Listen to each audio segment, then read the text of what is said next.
Disebut enggan satu grup dengan timnas Indonesia. Media Vietnam meradang ketakutan.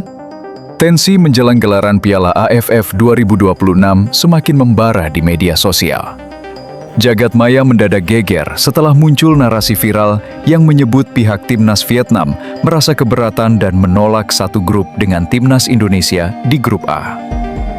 Narasi yang beredar di kalangan netizen menyebut bahwa kubu Vietnam terkesan tak tahu malu karena mencoba menghindari skuad Garuda akibat trauma dengan rentetan kekalahan di beberapa pertemuan terakhir.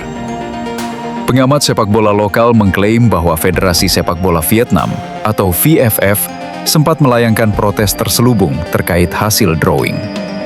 Alasannya, Vietnam menilai komposisi grup A terlalu berat karena diisi oleh Indonesia yang kini diperkuat banyak pemain keturunan berkualitas Eropa, serta Singapura dan Kamboja. Ini langsung memicu reaksi keras dari netizen tanah air yang menilai kubu lawan bermental tempe. Jika beberapa tahun lalu Indonesia selalu ditempatkan sebagai pihak yang inferior dan cemas setiap kali bersua Golden Star Warriors, kini roda nasi berputar 180 derajat. Jagat maya dan media olahraga ASEAN saat ini justru dipenuhi oleh analisis yang menyoroti satu hal. Kubu Vietnam diselimuti kecemasan mendalam, bahkan dinilai takut menghadapi kekuatan baru skuad Garuda. Mengapa narasi ini bisa mencuat begitu kuat?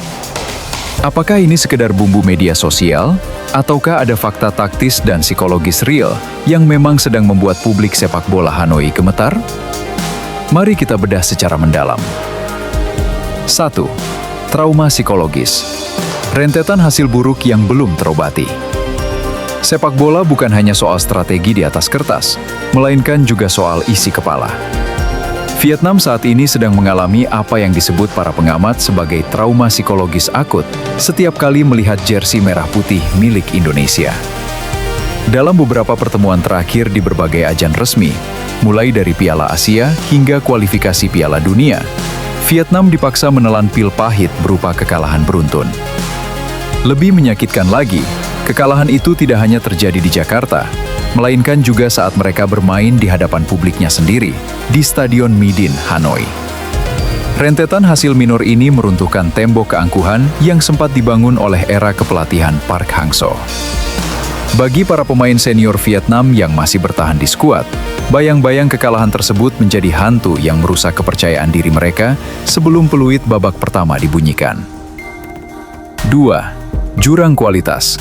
Efek instan revolusi diaspora Indonesia. Faktor utama yang paling membuat tim kepelatihan Vietnam di bawah asuhan Kim Sang-sik memutar otak ekstra keras adalah perubahan drastis pada profil fisik dan kualitas teknis skuad Indonesia.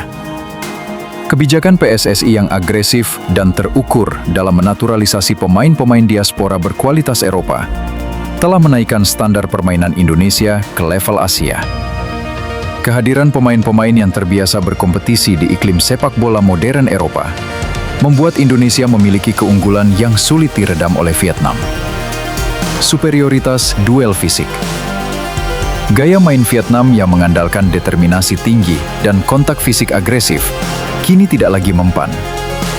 Pemain Indonesia memiliki postur yang lebih kokoh dan memenangi mayoritas duel bola-bola udara serta body charge. Ketenangan di bawah tekanan atau pressing resistance.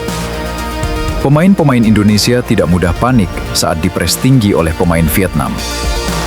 Mereka mampu mengalirkan bola dengan umpan-umpan pendek cepat yang justru menguras stamina pemain lawan.